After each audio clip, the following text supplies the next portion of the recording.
Hello my beautiful gardening peeps, and welcome to Mama's Weeds.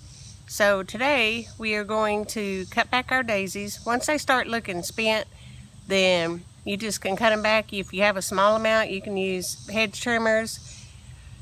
I prefer to use electric hedge trimmers. They're more lightweight than the gas powered. They just cut right through them, easy peasy. So once you cut them back, you can just kind of rake those out, and you can either throw away your clippings or you can propagate them, which is what we're going to do. And then you make hundreds more daisies to give away, keep, replant, whatever. So first we're going to cut them, and then I'm going to show you how to propagate. All right, here we go. Okay, so here's our daisies. And like I said, I prefer the electric Black & Decker. You can kind of wrap your cord around a little bit so your plug-in doesn't fall out. Took the safety, and I like to cut them probably about halfway. And I don't remember if I mentioned this, but they will come back and rebloom. This is like the 1st of August when I'm cutting them back, so they'll have time to rebloom. And it just cuts right through them like butter.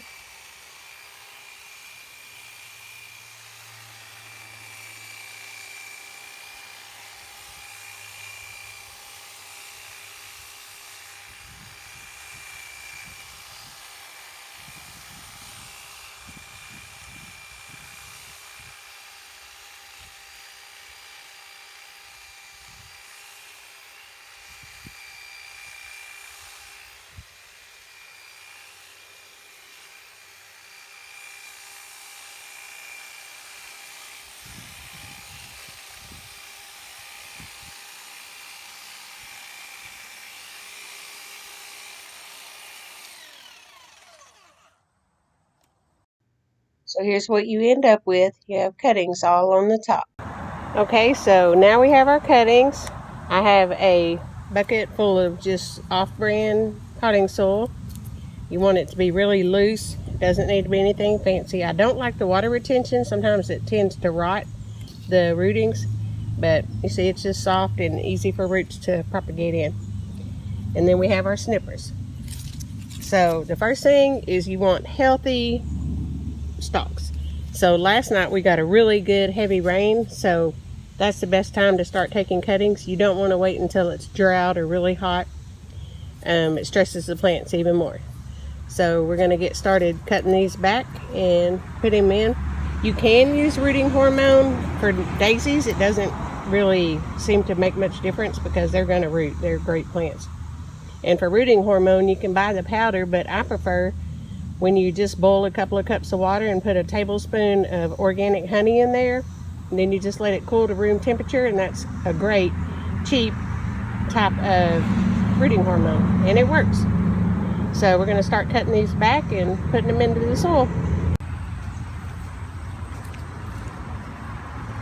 Okay, a rule of thumb on most cuttings is you want 4 nodules, which is 4 joints. These don't have defining joints, but they are there. So you're going to strip all the leaves off, the little clusters. I also have found better success if you cut the ends at an angle. So roughly that's 1, 2, 3, 4. So we're going to cut right above this joint right here. And then we're going to cut the bottom at an angle, like that, see? And then just poke it in your soil. You do want to have at least 1 joint deep. So there's 1. And I'm just going to go ahead and cut all these and get them ready. And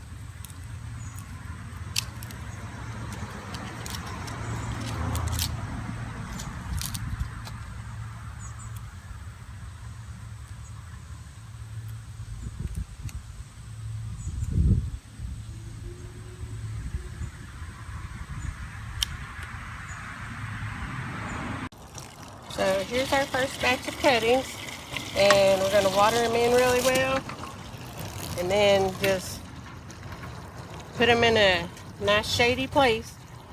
And the reason you cut the leaves off is so they don't spend any energy trying to save those.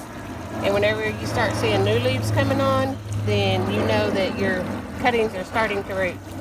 I would leave mine until the fall. This is the 1st of August, but the late fall, like right before the frost, and then go ahead and pull them out and plant them in your bed.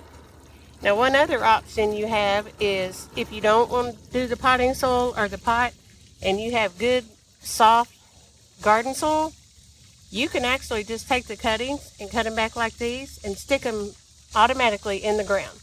Now, you're going to want to keep them watered so that they can root. You don't want to water too much so they won't rot, but you got to keep them moist while they're rooting. And that way you don't even have to transplant or anything. They're just ready to go. Kind of tap your dirt in around them, make sure they're in there snug. And I'm going to go find me a nice shady spot that's local to the water so it's easy to water them. And that's it. I hope this video was informative. And again, we always appreciate your support at my